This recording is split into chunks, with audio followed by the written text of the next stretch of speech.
personally is a collaborative space where we can create value across multiple different sectors and across multiple different countries. And what does that require? It requires each individual to play their part. And more so than that is also for us to be able to collaborate to make sure that we are maximizing the value that exists amongst us. A lot of people founders here and a lot of developers here can attest that sometimes we build MVPs for even 4 months and 6 months, only to put it in the market and realize it's not going to work. People don't like it, it can't do anything. And then you have to build again for 6 months before you know it, that's 1 year. The best gift you can give to a human being is a chance. Yeah, exactly. A child that does not cry will die in the carrier. There are too many problems in the world for us not to be the solutions to them. There are too many of us pointing fingers, looking for other people to solve for things that we know innately we have a piece of the puzzle for. Think about the failures you've had in your life. Don't you learn more from failure than you do from success? I have. Absolutely, that's where the biggest lessons are. Yeah.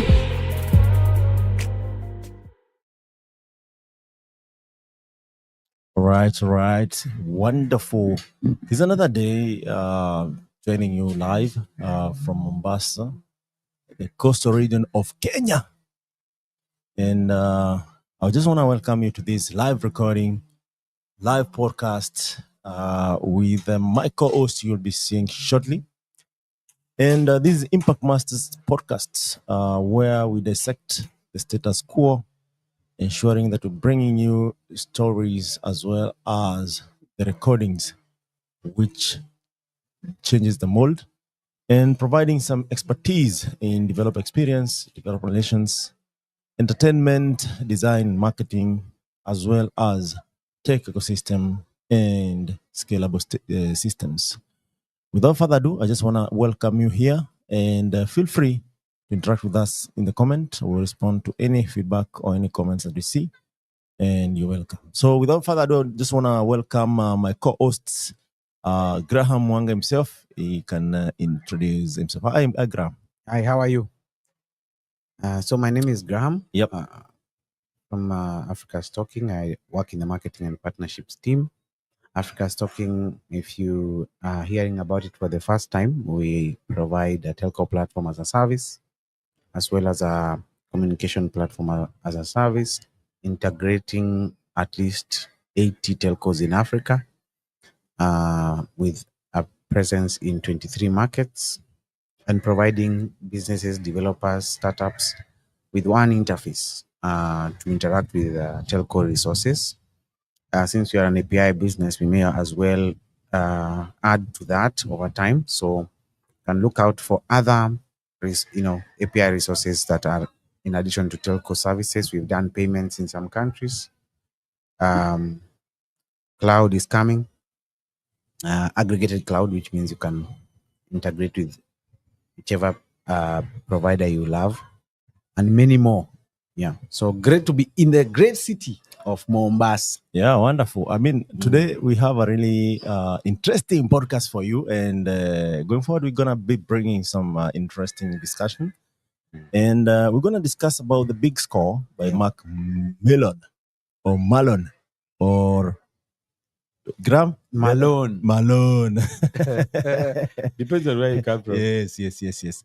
But it's a very interesting book talking about the Silicon Valley from the early days to the current state. Yes. And we'll be talking about how it has impacted Silicon Valley, the lessons that will be learned there, the technique, the tech ecosystem, the Silicon Savannah, as well as Mombasa tech ecosystem. So Kenya has a really interesting tech ecosystem coming up. There's Nairobi, of course, is leading. And then we have Mombasa, and then we have Kisumu. And of course, I hear other places like Eldoret are coming up. There's Nakuru, Kisii, yes. And so on. And it's a good thing to see. Nyeri has always been there somewhere. Yeah. Dikut. You can't mention tech without mentioning Dikut. Dikut is the Dedan Kimathi University of Technology. Yeah. Where the semiconductors will be created. And it's interesting to see even recently there was a rare mineral discovery in Mrima. Uh, That's what in Kilifi. Yeah, and there's cobalt discovery in Embu. Yes. So Kenya is becoming a leader in so many aspects, and even Africa at large. And it's good to discuss some of these lessons from the book. Yes. One of the key things that I'm keen on, is the clarification from the Big Score. Okay. Is that Silicon Valley didn't begin its life as a polished innovation Okay. district. It started as an aggregation of engineers confronting unresolved scientific problems. The semiconductors, microelectronics, and defense-driven research. And the interesting aspect, Graham, that people don't know is that most of the biggest customers of the big tech Yes. are always the government. Yes. Always, Yeah, always, definitely. always. Even the big cloud providers. They are the guys with the luxury of adopting new tech and testing it, ensuring that it works. Taking their time. Yeah. So I think there's a lot to learn there, even from the Africa perspective, Kenya Yes. perspective, whereby governments could actually start checking out tech ecosystem. And yesterday was the day before yesterday, we went to this innovation space and we found some guys who will be participating in NIS hackathon, Yes. which took me aback a bit. Like, oh wow, okay, interesting. Yes. Will this just end up in a job placement and that's it, or will there be some adoption of the innovation? So government is big. Yeah. What do you think that we could do as a continent to really front this? Is it policy? Is it laws? Is it just pitching to the government more? Yeah. I don't know, man. The first problem that you realize is when you look at the big tech and the amount of business they are doing with the government, you realize that we already began in the wrong footing. Because if you are, for example, a cloud provider, and I don't know, a sizable chunk of your money is being generated by a government contract, a defense contract. Yeah. And then, you provide maybe some of your services on a free to use basis. And then, I have a startup in Africa that takes that model and starts to provide a software on a free to use basis. Already they are going to fail. You see the problem here? They are going to fail because the providers giving you free to use basis software, they already got their money covered. So you think it's a think this is the way it premium always model, works. but Yes. already there's someone It does paying not the work check. Of course, Yeah. it does not work like that. Yeah. So it explains why so many startups never take off. Yeah. They begin with that. You'd rather say, I have 100 customers. If you don't want my business, go away. Yeah. But to get to that point, you have to have first looked at what actually happened in Silicon Valley. Yeah. Which is you build a product, you even go and have a negotiated contract with the government, you even pay for lobbyists to make sure that your business is incorporated in government processes. Yeah. And then you have free cash flow, or you have a $400 million grant, Yes. which you now use to implement your business within government. Yes. You can now turn around and say any early subscribers. Yes. Because inadvertently your big business is B2B. But everyone is seeing you are a B2C. Yes. So they are thinking, if I start my startup and copy X or Y or Z, I will have the money just like these guys. Yes. Only to realize that maybe some of these businesses have never even made a profit in Africa. It's They only basically make a profit in Europe and the US. Why? Because of government contract. But they won't tell you that. You'll just be seeing things You happen. see And things you're like, happen. this is a model they use. Which starts to explain even their route to market. I ever tried to wonder why are these guys not interested in executing this or executing that? They know, because even if they execute it, the winning strategy is to keep going to the government, because this will never make them the money even to be sustainable. You see? Yes. Now, if you remove that reality from the startup ecosystem in Africa, it explains so much why the businesses never scale, businesses never grow, businesses die overnight because of radical changes in policy. You see? So that's the first deception That other ecosystems copy from Silicon Valley. copy paste. Yeah. Even China The does biggest not consumer work is the that way. You'll be told you're running a platform. This platform must be hosted in China. Must do this and this. Must comply with this. Must comply with this. But here's $50 million. yes. See, suddenly. Yes. And if you look at the pipeline, the same thing. All the people who went to study in China, in the US, in tech, I struggle today to think of any remaining in the US, especially now with the big. In fact, I think their policies being set up so that they don't leave. Yes. They have incentives to stay, but the incentives are big Back home. Yeah. Yeah. So I think just to bring it, that's my first point. I think around this ecosystem. Yeah. We need to recalibrate our eyes. What are you seeing? And what business are you building? And should you even be thinking of freemium? Another thing in Africa, should you even be selling a software service alone? Or should you add some commodities or some extra services layer on top? Yeah. Because you could be selling something to people who need education. Yes. So they won't just put their credit card and use your software platform. They need education. They need cash. They need to give you cash. Suddenly, you can't just run a purely software business. You may have to have software plus services. Exactly. Software plus training. Yes. And nothing stops you from making money from the training. Yes. Yeah. So Africa's value chains, I think, have been skewed because you just thought it always just works like that in the US. Yeah. Exactly. And this is a structural pattern that we can even establish from this conversation. And that is ecosystem grow around problem density, not just branding. And before the valley became the valley, ambition was attracted to complexity, not amenities. And one of the key institutions that really has played a big part is Stanford's role. It was not just symbolic, it created technical legitimacy and continuity, creating some pipeline. Because if you think about most of the serious innovation that are used world over, they have the root of, expertise from Stanford. Okay. And remember, these are private university institution, rather. Of course, there's a Berkeley, there's a University of California, and many more. But Stanford stands out for so many innovators. Do you think we are really investing in our institutions to make sure that the pipeline is there? And I'm going to share a bit about myself and where I've interacted with these institutions. There is the University of Nairobi, there is Kenyatta University, there is JKUAT, there is DEKUT. And some of the professors there are well educated. Most of the well educated in the world, I would say that, from MIT, from Yale, from Princeton, Oxford, Cambridge, and so on and so forth. But as recent as this year, lecturers had to stay at home for like a few months, 3 months, or I don't know, more than that, just because they were not well compensated.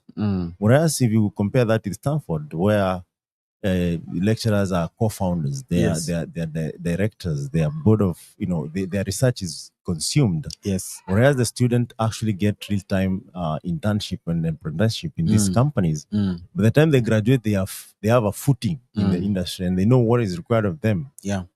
As opposed to just graduates who just celebrate their graduation and then they start tamarking looking for a job. Yes. Which is not sustainable. So I think there's something that can be looked at and can be learned to build sustainable ecosystem. A lot. So first, I think you have to go. When we did the engineering classes, you used to be told derive from first principles. Maybe even in the computer science and engineering, you remember these things. Yes. For you to achieve an answer, you must derive from first principles. Yes. So the problem, I think, I can look at it from two sides. One, the funding of research and educational institutions as part B. Part A is the purpose of those institutions. Yes. So some research needs to be done there, but earlier in the beginning of education, maybe in the late 18th century, 19th century, the Victorian era. It's called the Victorian era, actually. Yes. The Victorian era was an era of great British industry. where they invented a couple of things. I don't remember very well, but they invented quite a lot of things. The steam engine. Then they began to see a problem. Yeah. The problem was, who will do this work? So they created a way out called the education meal. Think of education like a factory process. Yes. You bring in the students, you prepare them for a specific job, Yes. which in those days was obvious. They are going to be in the factory floor, Yes. and then you churn them out into the factory floor. Yes. That model has never changed because we never derive our solutions from past principles. From past principles, you first need to say, Yes. are we in the industrial revolution? No. Are we in the agrarian revolution? No. So why are we using the same process Yes. to generate educated people Yeah. or human capital? Yeah. That's the first problem. Yes. First problem is the way we generate human capital today through education was fit for purpose for the industrial revolution. And no governments in Africa are agile enough to change the systems. Because you have to change. Okay, where are we? First industrial revolution, whatever. Now I think now we're in the fourth, or even we are moving into AI. Even that is too fast. Yes. Kenya, of course, has said they're going to do CBC, trying to change. They're trying to answer this thing from hopefully base principles. Which is more reactive than intentional. Yeah. So the first step is, what was this human capital for? And the process that generates that human capital, has it been evolved? Yeah. That's where the first problem begins. Yeah. Because now from there you come to the second problem, which is there is money to find the capital, human capital, so that it's an investment by the industrial complex. Yes. Now you see in Victorian age, the money was there because the industrial complex was working. The money would be brought back to find more workers. Yes. But now in Africa, if you're importing everything, it means the center of production is elsewhere. Yes. There's no money to bring back to generate the need of human capital to serve what? Which you start to see people saying, yes, we are importing labor to the developed countries. Yeah. You see, they are following the actual capital elsewhere. Others are saying we are exporting education, people to go and get educated so that they can work where the money is coming from. But that's really the big thing. Now, if you are in education, if you are in universities, institutions, you can already see that's broken. So you need to say, how integrated are you in the businesses that are running in the economy today? Yeah. That's the second part of the second problem. Yes. If you're going to come and say, I need to educate people to be absorbed by Africa Stocking, have you consulted Africa Stocking to see the needs? The needs. Yeah. In fact, are you so compelling that Africa Stocking is willing to even put money up front? Yes. Yeah. For you to do their research. Yeah. For you to do their. So, if this process is not examined, not only is there not enough money being put in the institutions to build the startups of the future, there is no industry linkage or distribution, because the problem of startups is distribution. Yes. There is no distribution channel that is willing to fund the pipeline. Yeah. And which underscores a simple idea: ecosystems begin where capability congregates. And remember, Africa is this ecosystem that you can't ignore anymore. Yes. Given that over 80% now are the most productive in the world. Yes. It begs a question to ask ourselves, now that we're in the knowledge society ecosystems, where you cannot even just market goods or services and assume people just consume them because they have seen it, they have marketed it enough. They need also to actually find that solution to be solving their day-to-day problem. Yes. And you have seen this with social media, the network algorithm, amongst many others. Are we ready to really enable this capacity for the world? Because either way, if this is the youngest generation to live in the next 10, 15 years, or even right now, actually, then we ought to actually ask ourselves, when these people grow hold or Yes, die or whatever, yes. who will actually now take the mantle and produce for the needs of the world? Mm. Another thing, as you think through this, that you have seen underfunding or defunding of the institution that provide some of these skills. Yeah. Where does that leave us? First of all, Yeah. the institutions of education will be defunded Mhm. because the pipeline is broken. Mm. And I think that's one of the things I noticed with the big score. Big book. score, yeah. The idea of family, Mm. the Yeah. family culture. Let's just give this one something because they are, Stanford is a result of let's like have this less my funding that I gotten from creating the railroad. Yes. Build an institution that will live will Yes. not leave me. Benevolence. Yeah. But you see, benevolence breaks when there is no more money being made. So it's why you see this guy, Mike, saying after family, they now became treacherous. They started to fire, layoffs. Yeah. So these are very interesting theme. The theme is this. Resources are not infinite. Yes. So because the resources are not infinite, when we were younger or when we were thinking about jobs and education, maybe 20 years ago, we always felt maybe we'll be absorbed somewhere. Otherwise, if we had the thinking today, we would not even have done the courses we did. Yes. But the reason why we were that naive was because we always believed abundance and unlimited resources. But when you start to document the economy, Yes. you realize your economy is 6 trillion. Yes. Then there is total addressable market. Yes. You can only sell to this much, Yes. but you have to have unique value proposition to the personas in the market. Yes. That is of any market, including the labor market, including even the government can be seen as orchestrating a market. And there's only so much you can take out of that market unless you expand it. So that's why it's really like something like Africa Continental Free Trade Area. If you want to be $1 billion business, forget about being $1 billion business in Kenya. You have to think scale. It will not work. And the need. Yes, it will not work because who are you selling to? Unless it's the government. But you're competing with the same government with European, Yes. Chinese, American companies. Yes. So this is very important. When you're talking about going to be a unicorn in Africa, we have gone beyond the idea of infinite benevolence. We need to put the numbers together.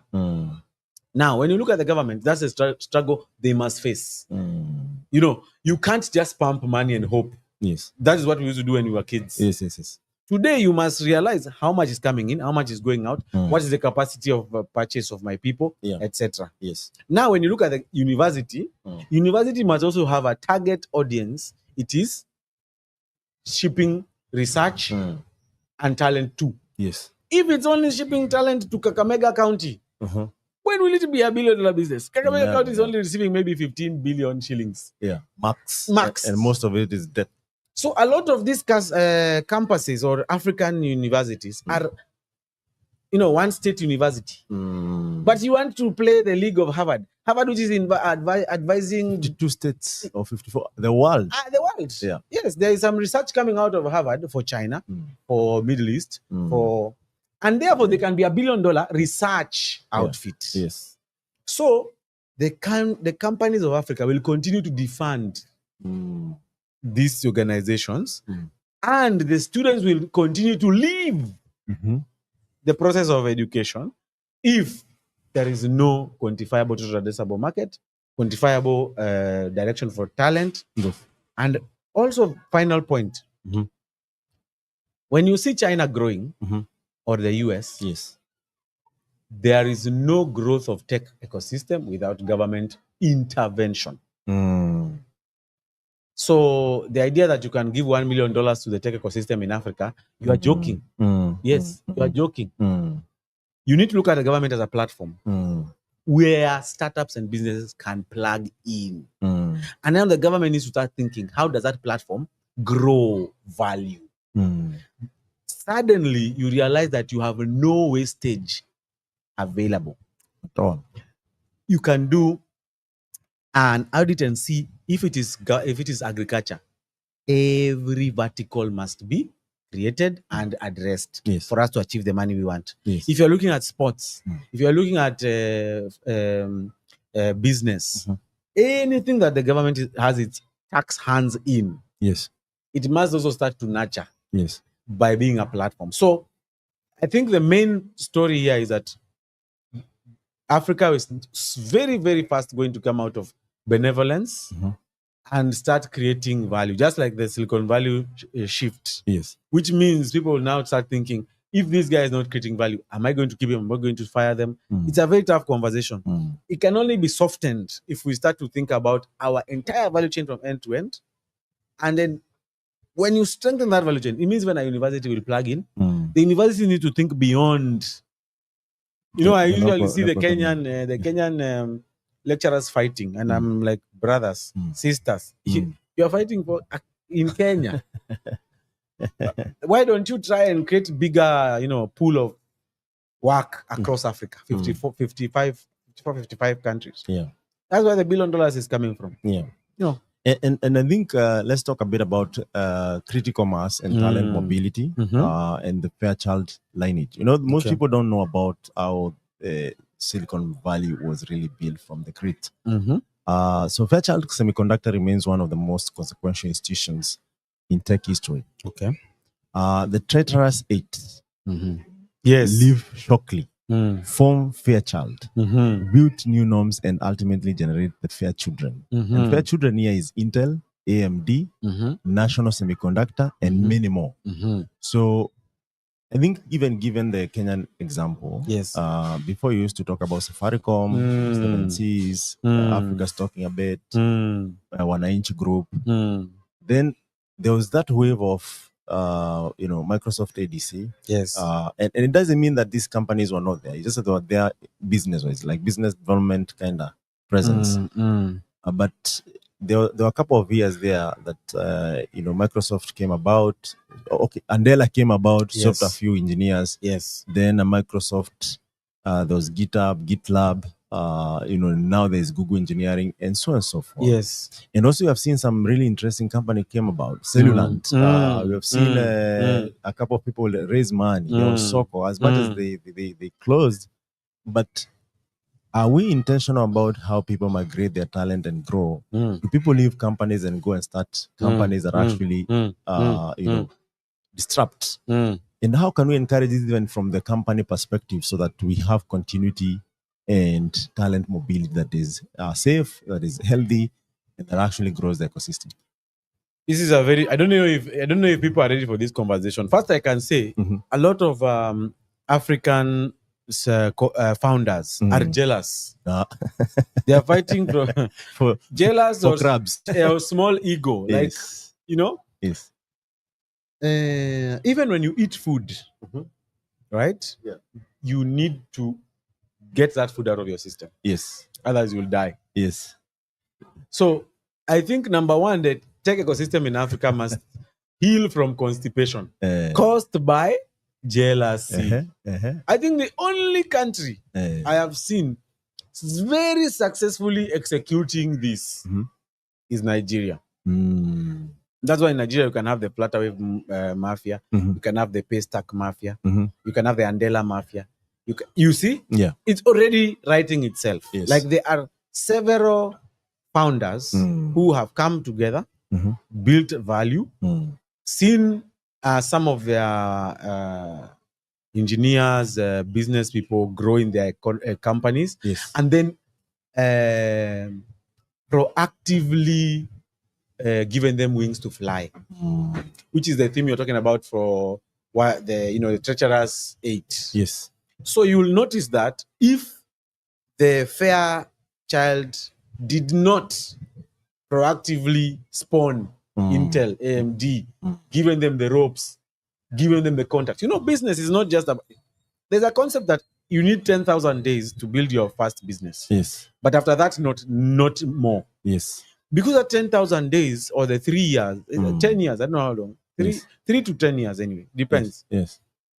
Is you working with 10,000 hours, 10,000 hours, 3 years. 10,000 hours. Yeah. It's you working with, working through the process, which is you're discovering everything, learning everything, failing. Mm.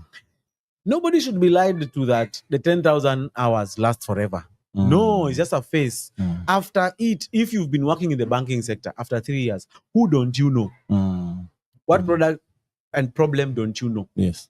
So after 3 years, if you have been working in a certain company, for you to move to another company or to build your own company, you have the contact. Yes. So you just need enablement and a good, experience or a good open ecosystem for guys to be like, Chief, go do your thing. Someone should even tell you, I'll be the first one to put money in your Series A. Yeah, because you know each other, you know the capability. Yes, I understand also in Silicon Valley is a very interesting ecosystem whereby anything you need, people know who can do it. And Look at how Elon bought X.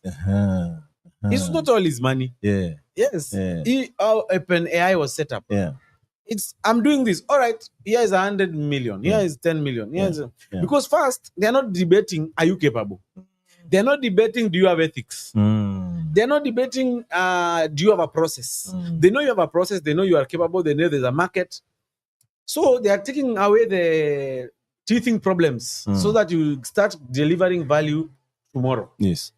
So to achieve that in Africa, one, we must get rid of jealousy.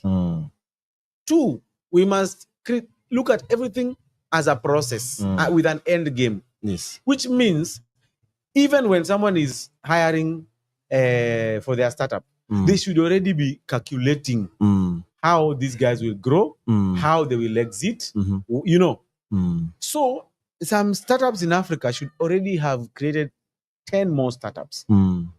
So even if you're not going to do $1 billion yourself, yes, you can have 10 startups that are doing $10 million in different sectors. Yeah.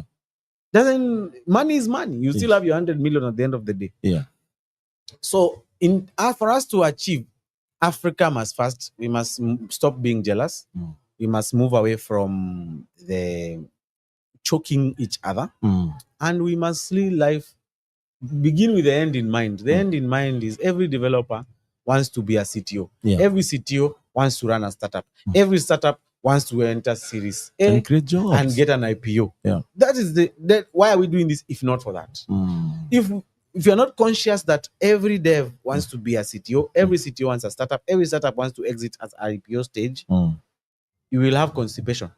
For sure. The most valuable output of a great company is the next generation of founders. Yes. In emerging ecosystem, you can't actually afford, and this is from Michael's The Big Score book. The first successful companies act as capability accelerators. Nice. Their alumni networks become the backbone of the ecosystem. If mobility is restricted, the ecosystem slows. If mobility is encouraged, as Graham is putting it, it compounds because definitely you're creating more customer even for your business. Yes. They trust that they have worked for, they have built before they started their own company. Yes. And let's talk about capital as a follower, not a catalyst, because also there's this conundrum of you have a startup, you want to raise.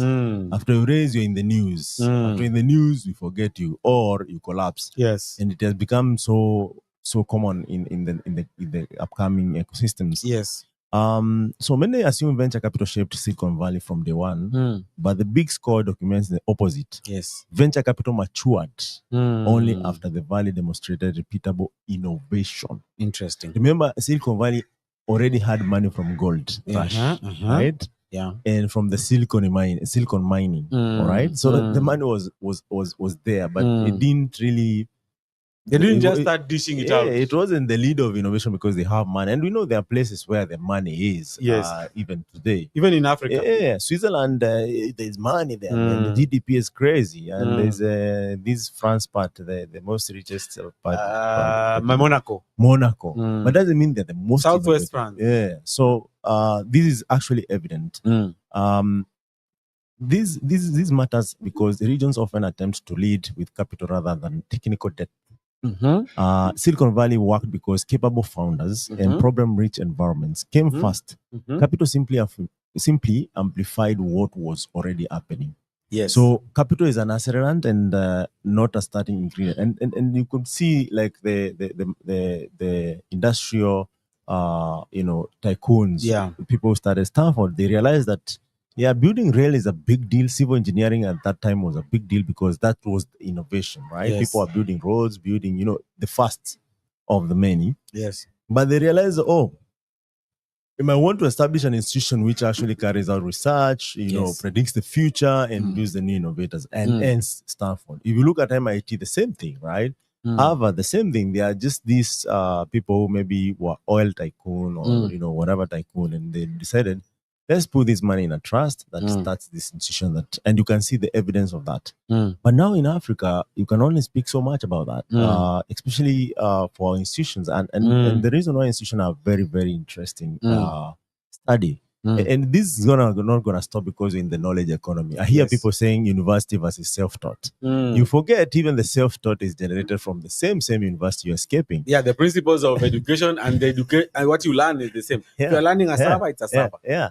So people call it YouTube University, the Indian University online, right? But remember, this education evolves. Yes. This education is created, and Yes. it's as a result of people asking paramount question about where are we in, where are we going, Yes. and what's going to happen. Yes. And there are so many problems to solve in Africa. It's just that a matter of fact is that technology plays a part in that. But even today, if you look at water problem alone, Yes. is a big problem. Yesterday we Yes. were talking about the addressing system problem. If you look at the road network and the underlying technology like traffic lights, Yes. management of traffic and all that, and you mentioned something about data, right? Yes, We yes. should be led by data to make decisions. We should be led by data to know that this is what is required and for how much. So my big question in that is that are we really doing the right thing? Are we trying things out? Are we reactive because of other distraction in our focus? Yes. Because different presidents come with a lot of promises. We have ministers around different things, and I like what Bosun is doing in Nigeria. I don't know if you're following him, but one of the key things that he has done really well is high-end machine learning, capacity building, strategy for the country. And the beauty of that is that even if he doesn't implement everything, someone will find a template the way Kibaki left Vision 2030, right? Yes. Yes. Yes. And it's easier to really look at it. The next steps are easier for the next guy. Yeah. The other segment I think that is covered well in the Big Score is the culture as operating system. Yes. And I know you have a lot to say about culture. Absolutely. Right? The invisible infrastructure, Yes. as he puts it. Yes. And what the book actually captures particularly well is the Valley cultural architecture. Yes. It wasn't formal, it wasn't ordered, but it was powerful. Mm. Today, if you land at the Bay Area or San Jose or San Bruno or Santa Clara and so on and so forth, there's always this urgency to build. There's this urgency to really implement. There's this urgency to solve. And there's easiness of people joining you whenever you have a solution. Or whenever you really have a roadmap, and people can rally around that and help you. Of course, there is a essence of let's make money, bro. You know, like let's make millions and billions. But definitely, that's just the incentive. But people are ready to build. If you see someone has gone to Stanford, definitely, you know, one route is become an entrepreneur. Yes. Because the ecosystem and the culture itself allows. Or encourages. Yes. So I don't know, even looking at our innovation centers, innovation cities. Yes. Is there much of that, or just people are costing and raising funds and getting funded and all that? There's a lot. I don't know if there's so much there. It's crazy. Yeah. Number one, I think let me call it the African reality, which you see from when you go to your fundamental school, you learn subconsciously, is that you are always looking out. You know, and this is a big problem. Our basis of education was always study, go abroad, produce, export. No, even a you have validation. an issue called XYZ institution. You killed each other, go to an international court.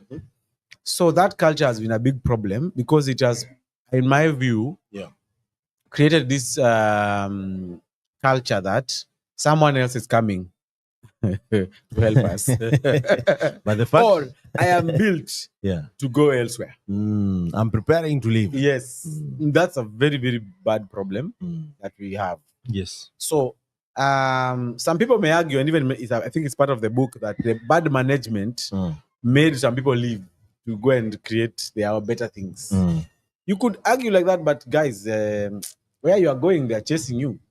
Isn't it? They're like, It's the no reality more, now. no more. No, don't come here. The Republicans don't want you there. Yes, no one wants you. So, number one, the culture, we are already behind on that. But let's talk about what we can do today. So, what we can do today, I think,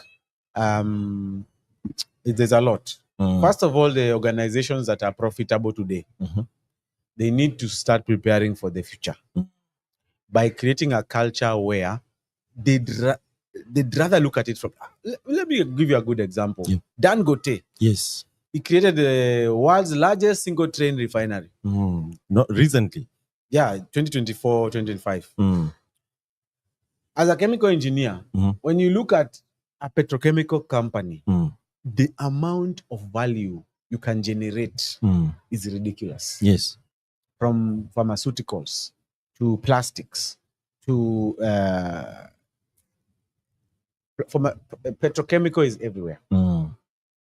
So my first realization when I looked at this story was I realized that the engineers in the plant have not been empowered to think they can generate the downstream industries. They're just there to pump oil, refine it, sell it. Yeah. But you should be able to say there's so many petrochemical products. I am in this industry. I can take one line and Dangote should be able to invest in that line. Say I'm going to be the biggest producer of a certain pharmaceutical product or raw material that comes from petrochemical. I'm going to focus on that. It's going to be part of Dangote, but it's instead of ignoring all these other verticals and just focusing on refining and selling oil. That's the reality these guys are facing. But the culture may prevent them from seeing it like that. Look at the blue chips of Africa, which are the telcos. They have so many resources and money. That should be the same thing. How many tech companies can they start within themselves that end up being the billion-dollar businesses of the next 5 years? So that culture, if corrected, it means you already have all the jobs you need. All these guys will hire 5, 10, 20, 100 people. We're already going to be starting absorbing. And if you think about it from every vertical. Another thing about education, which is quite interesting. The world today, if you study, for example, the marketing vertical, you'll notice that people go to school to understand how to sell Facebook or to sell on Facebook. So there's already a new curriculum and education called Facebook. So Facebook has grown so big, it has generated its own education. Which is basically what we started talking about when we were talking about the Industrial Revolution.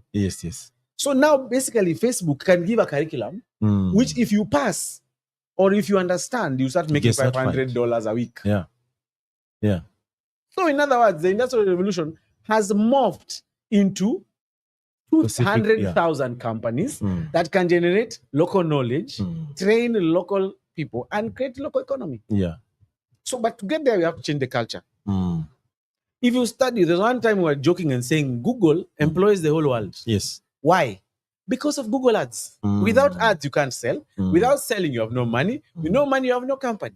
So by Google being existent with their Google ads, everybody is employed. Even the government has to use Google ads to get its word out that it needs your tax. You see?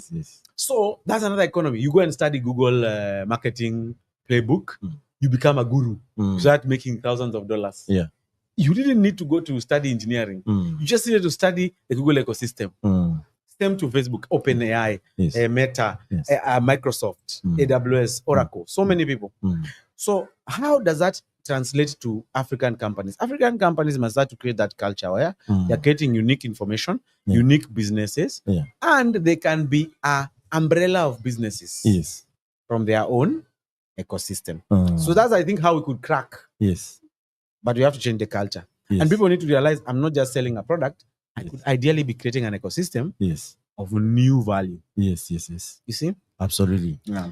And in these lessons, actually, there are a couple of things that people can take away from, the book, the Big Score by Michael. One of them is fluid movement of talent, transparent sharing of lessons, which I think also we don't do really well.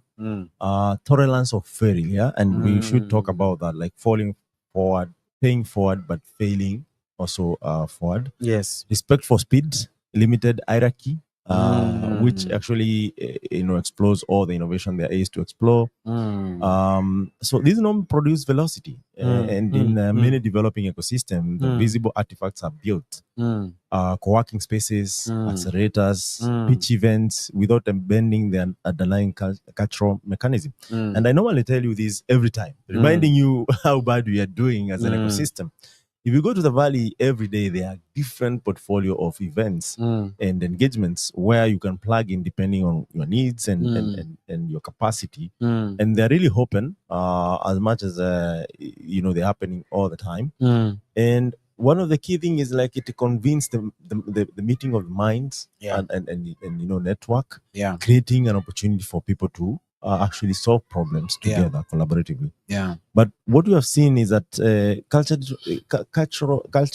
determines throughput. And without the right cultural foundation, structural attempts will always fall short. Yes. Now, one of the things that I've seen actually as an ecosystem really miss out is the essence of really encouraging velocity of anything, which we normally call consistency. Because if you're not shipping as an engineer, how much is the world? Are you missing learning from even? your- Let's start with how much are you learning? How much are you learning? How much you're missing? And how much that the world is missing from you? Yes. As a marketer, if you're not exploring different frameworks that really work and testing them and be ready to fail, how much disservice are you doing to yourself, to the company that you serve? If we do not encourage consultant economy or what we call gig economy, how much economy are we not creating? Because you see, the economy, the way it works is that people, if they have extra money to spend, definitely, if you have a new business, they will spend it on you, right? Absolutely. So there are a couple of things there. In many markets today, universities may not play this function yet, but developer communities, hubs, and startups can. Right? Yes. So the essential question becomes, where in this ecosystem do builders become meaningfully better in a short amount of time? Because time is of essence. Yes. If you're learning code and you're learning it for 2 years, definitely maybe there's a new language. Becomes redundant. Yes. But if we have ecosystems where we are learning fundamentals, foundation of these languages, then it become timeless. It doesn't matter what comes up. But how do we become meaningfully better in a short amount of time? Number one, the government cannot close on Friday and open on Monday. So government is not escaping from this. And then come and tell us, oh my God, we have no money. If you go to the market, that guy is awake at 4. Why? He has no money. So this government is telling us, and this is not just the Kenya government, every government is telling us in Africa, I don't care about the other worlds because they are ahead. Let's care about Africa for a minute. Africa, we have such big problems. You can't be closing at 5 on a Friday and then coming on Monday. You can't be opening at 8, closing at 5.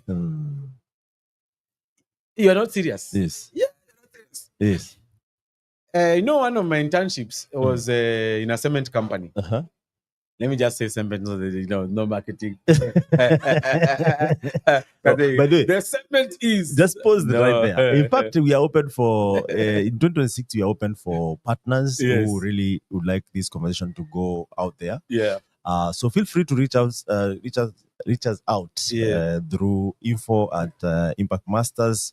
.com or marketing@africastocking.com. Yes. We're gonna guide you on how we can partner, Yes. the kind of segment that we cover. Yes. We are just niche conversationalists, and Yes. you'll see a couple of verticals in this. Yes. So definitely we are open so that you Yes. don't. And this year we met our target. Yeah, of course. Of the partner funding. That's why we So are having just- this conversation. Yes, so just so we are not struggling. Some people when they hear come and partner, they think we are dying You're almost closing the to get business. your money. No. Value first. Yes, so yes. the governments of Africa, they close for holiday. Mm. And their people are hungry. Yes. The people who are not going for And people holiday. are not going for holiday. Yeah. Even some of them are rich. Elon Musk is not sleeping. Yes. And he's the richest, he's the first trillionaire. You see. But as we are so confident, we can close at we are doing work balance. Work-life balance it doesn't exist. No, It's a fallacy. it's not really a fallacy, but if you believe in something so much, you will be not sleeping. But does the government believe it? Yeah. The government is a framework. We must mentor that framework. We must tell that framework, this is how you achieve results. Number one, so I was telling you, I went to a cement factory for my internship. Yes. That cement factory, first of all, cement is not stored. Cement is not stored. It's never enough. At least in Kenya, in East Africa, in Africa. Cement is only pumped into the vertical silos for mixing. And going That's out not a in storage. real When time. you pass by a cement factory, you see those big tall tanks, things. yeah. Those are not storage. Yeah. Because when cement is being ground, it comes in different, you have to mix different raw materials. You could be mixing, say, pozzolana ash from two different sites, which means its particulars are different. Which means already the quality is inconsistent. So to narrow the consistency variation, you pump all these cement variations into that silo and mix because it's dust. Yes. So by the time it's settling to the bottom, you have a consistent batch. So there's no storage. So, but that was not the story. The story is those guys don't sleep. You only close your plant for 2 weeks because you must do maintenance. Otherwise, and 1 week is for maintenance, 1 week is for starting the plant. Because the plant is so huge, it needs 1 week to be stable. Yes. It needs 1 week to generate the consistent results or a consistent product. Yes. So what you learn there is that a shift begins at 7. You have 8 hours. You leave at 3. Yes. Someone else comes from 3. They have 8 hours. They leave at 11. Another one comes at 11. They have 8 hours. They leave at 7. Yes. That never closes.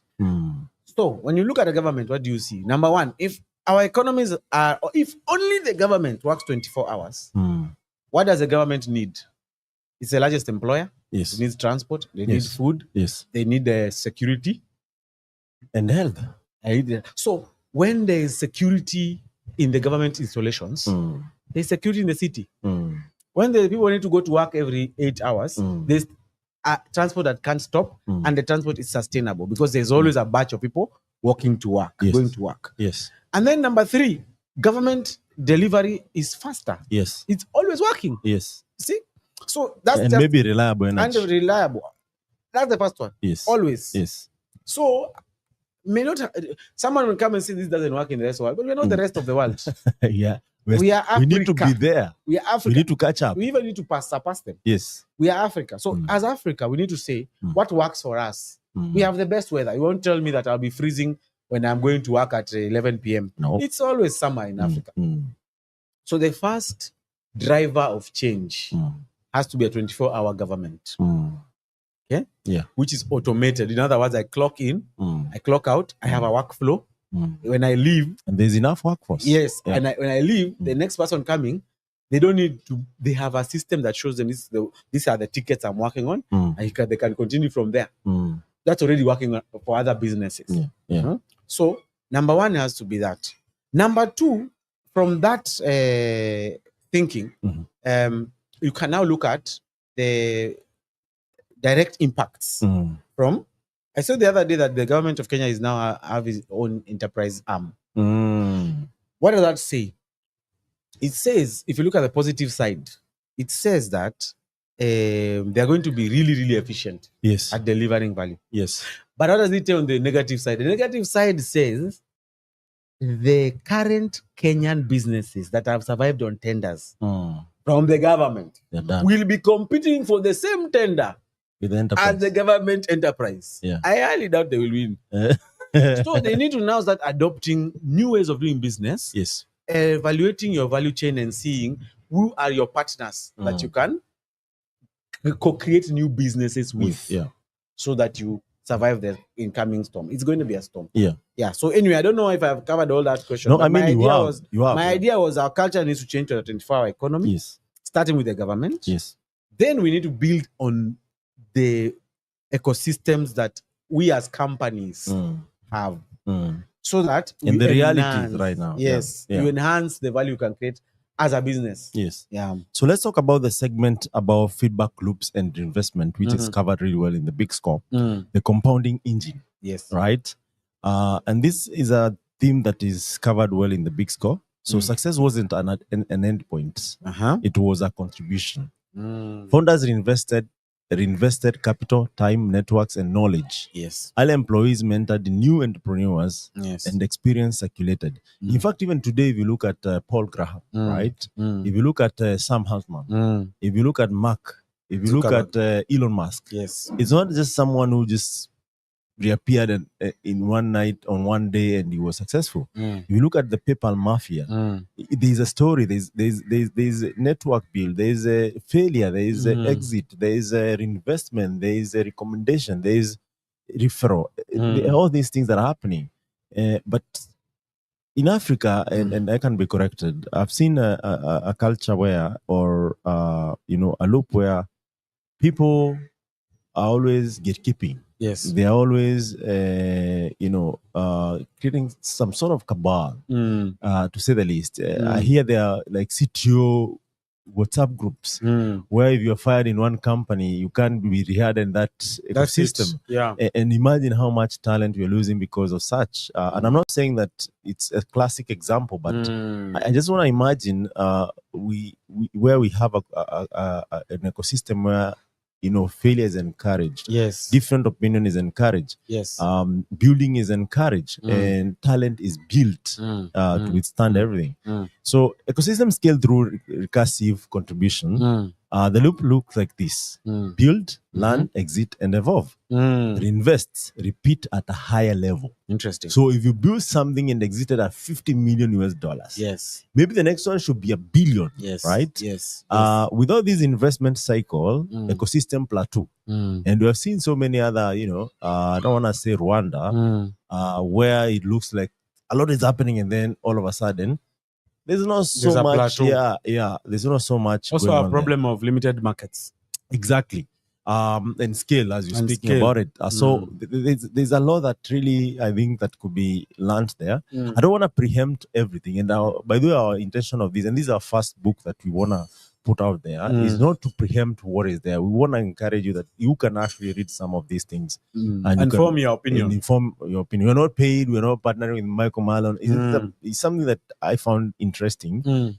Given this podcast is telling the story and also changing the status quo. Yes. So I don't know if you have something to Yes. So what's funny about especially when you look at things like the African hubs. Yeah. There was a research that was done by the World Bank of what makes a successful hub. And a lot of things can be said about the World Bank, but funny enough, those guys have even, I think, worked on a tech city in Barcelona, where you told me about it. Yeah, sometime back. Barcelona Activa, where they work together to create. Cities are maybe changing. Yeah. Long ago, you'd have a zone where it's an industrialized zone. I think Because of the industrial Yes. age. Yeah. A lot of stuff was shipped to China. There's no local manufacturing. Mm. In Kenya, people may not know, but there's a Kenya industrial estates. Industrial parks. Yes, in every area. And every university has one. Yes. Yeah. But the main challenge of Kenya industrial parks or any other parks It's not the local market. Is that you are a part of a global economy. You sign agreements with other economies, and you must allow their goods in for competition. Therefore, because of that, your cost of production, and of course, you may not have the cheapest electricity, the cost of production will be high. Nobody will buy anything that's locally produced, no matter how much they love the country, because there are also limits to spending power. So, these guys, they wrote a paper about ecosystems, African ecosystem. And they were talking about the most important things that need for an ecosystem to thrive, include a collision space, regular interactions, and a growth or access to education, or let's say linkage between industry and university. And it's a very important research, because it now guides why would an ecosystem or a community work. So back to your point where you're talking about, in Silicon Valley, you would hardly miss an event every evening. That's not accidental. And people no longer look at it as a cost center.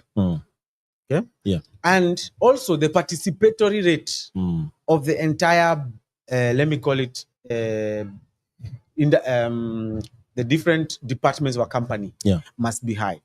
So when you're looking at these collision spaces, a lot of the time people think that is a tech event. But if you are, for example, the business person or the HR person or the finance person in a tech company, you are in tech. You can't be saying, I won't attend tech events. Number two, when you attend those tech events, you are not attending it because you are going there to write code. Code is a fraction of what creates value. In fact, a company can be seen as a tech layer and a product layer. The product layer matters because once you finish writing the tech, the product must be sold. So today we can't sell by telling someone, here's my product, buy it. We now have to go through relationships, knowledge, leadership, so that you convince the target customer you are worth their money. So these events are supposed to be looked at as an investment in the marketing pipeline, in the sales pipeline, but also in refreshing the brand. You are refreshing the pipeline. Some people you'll find there, you'll hire. Some people will find others and they will leave. That process needs to be simulated more. So you can't say Africa Stocking is the only guys who will do the ecosystem tour, or Safaricom is the only ones who will do it. Everybody needs to see themselves as creating a collision space in their office, in their city, so that talent can move, value can be created, collaboration can happen, capital can move. Human beings must meet before they exchange value. That's a very important reason why those things are successful. So that's one culture we need to have. So but beyond that, I think the R&D, every company needs to have an R&D budget. Absolutely. Even the government itself. Even the government. The R&D budget for tech companies should be in acquiring other tech companies. That's how this money will circulate. Now, if you are running a company with no R&D budget, you're already starting from negative. Yes. But if you have money, instead of now you spending 3 years to build a solution, why not acquire, JV, collaborate with another company that has been doing this for 10 years, 5 years, 3 years? And also that's the way we will scale across Africa. Instead of saying you will walk into Ethiopia and set up a company, why don't you say you will go into Ethiopia with $500,000, acquire shares of a company there that is aligned to you, and do business. That answers the story of speed. It answers the story of speed. And velocity. So there are a couple of lessons that have been learned. They can be applied in emerging markets. So principles without limitation. So practical question is, which lessons are transferable, right? Like one of them is several principles are universal. Right? Mobility of talent. Everyone wants to work in Silicon Valley. Right? Because of how your talent is either valued. The packages that come with that. And even the learning. Even the learning. I saw some engineers quitting to go and work for the Boring Company, Yes. or X, Yes. or Amazon Leo. Mm. Yeah, because Or- of just the edge. or Palantir. Yeah, or Palantir, because of just the edge of knowledge Yeah. they will acquire. Yeah. Strong capability building institutions that cannot be ignored. And I think the private sectors and the government has a huge role to play, given they control over 70% of GDP. Yes. Founder-led reinvestment or acquisition, and not acquisition to kill or destroy. It's acquisition to expand and save time. Dense technical problems and even velocity itself. Yes. But this implementation must reflect local context. And that's why communities and developer experience, developer relations, or any other relations, even customer success, are becoming very important core of any serious company. So ecosystems should not replicate Silicon Valley, because Silicon Valley is Silicon Valley because of so many things. Yes, so true. And it has been there for quite a while. They should build coherent systems grounded in local strengths and regional realities. And I think you have put it really well, giving local context of African markets. Yes. So pattern recognition matters more than imitation. And I don't know if what your parting shot is, but ideally this is a very interesting book. It's known as The Big Score. Yes. By Michael. Yeah, my parting shot. The man behind the curtain. Yes. The Department of Defense. So the government was the first VC. And the myth of the garage may not be, we have to, as Africa, we have to realize it was a myth. Yes, in fact, there's a company I've forgotten the name. They are building vertical takeoff and landing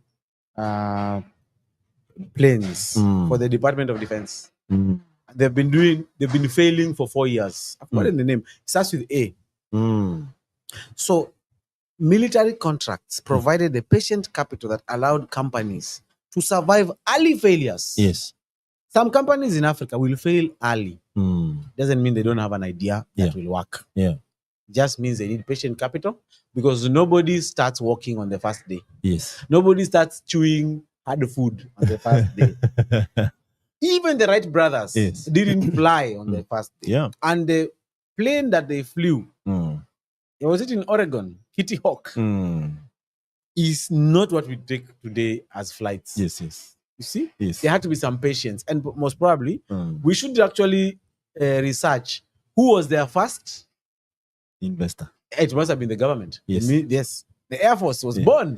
You see? Yes. So the idea that African companies can begin with the freemium model, and then hopefully they'll get customers, should really debunk that myth. Yes. And we should really, and governments in Africa that wants to create a vibrant technology ecosystem that pays back should start to seriously consider buying and developing and nurturing local software. Yes. In fact, I just checked who was the first investor of the Wright brothers, and here the researchers they didn't have one, but they just self-finance from the bicycle manufacturing and repair business. Interesting. The Wright Cycle Company. They built and sold their own bicycle models, which provided a steady income that covered all expenses related to the aviation research, including materials for their gliders, the custom-built engine, and travel to their testing site at Kitty Hawk, North Carolina. Then maybe we need to ask, who was their first big customer? It was only later, after achieving successful and sustained flights and demonstrating their airplane in Europe, it wasn't even welcome in the US. Own, there's a lot of lessons there. Indeed. Wright Company in 1909 with a group of New York industrialists as investors. Yes. So this tells you other founders actually might even believe in you before all this. And also we need to call out those blue chip companies in Africa that are building real estate. Chief, can you imagine? Say that again. There are some big blue chip companies, and blue chip companies in Africa is very obvious. The banks and the telcos are busy buying and building real estate. Yes. No, and you are right, and it's good that you need to call them out. So not the their first names, customer of the Wright brothers was the United States Army, Of course. which purchased the 1909 Wright military flyer for $30,000. This purchase was the result of a competitive bid process that the Army initiated in 1908 to find a two-seat observation aircraft. You have it. All right. So all in all, so there are a couple of things that you could actually note here. One of them is the ability of other innovators to invest in you. Yes. Also exploring beyond Yes. your state or your country, Very important. another place. Size of market. Yes, and other Or and even also, need. and also targeting. Maybe Europe felt this is more. We need this more Absolutely. than the Americans thought. Absolutely. And without further ado, check out Africa Stocking at africastocking.com. Yes. One of our supporters of this podcast and collaborator of Retold Podcasts. Yes. And Impact Masters at impactmasters.io. And check out all these podcasts in every single channel, including YouTube, Spotify, Yes. iHeartRadio. There's also Spotify and many others, including Apple Podcasts, Google which is the biggest. Yeah, Google Podcasts. Google Podcasts now is YouTube. It's on YouTube. There's also Amazon, Amazon. Yeah. So we are available in all podcast channels. Of course, this is not going to be published right away, but you can actually rewatch it on YouTube as live, and then the edited version will be released globally as soon as it's ready. So if you like it, just let us know. We love your feedback, and we want to keep this at it. This is the first one on matters discussing different books, different topics that you can learn from and share with you. And this was from the Big Score by Michael Malone. Without further ado, my name is Michael Kimathi, and my co-host Graham Ingo from Africa Stocking and Impact Masters, respectively. Until next time, have yourself a good evening, good night, and good morning, wherever you are. See you later.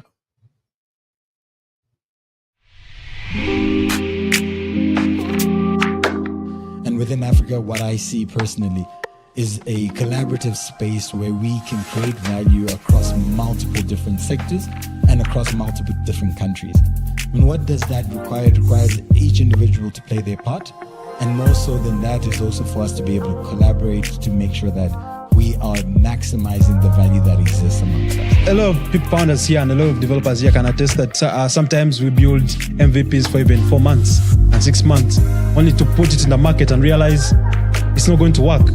People don't like it, it can't do anything. And then you have to build again for 6 months. Before you know it, that's 1 year. The best gift you can give to a human being is a chance. Exactly. A child that does not cry will die in the carrier. There are too many problems in the world for us not to be the solutions to them. There are too many of us pointing fingers, looking for other people to solve for things that we know innately we have a piece of the puzzle for. Think about the failures you've had in your life. Don't you learn more from failure than you do from success? I have. Absolutely. That's where the biggest lessons are. Yeah.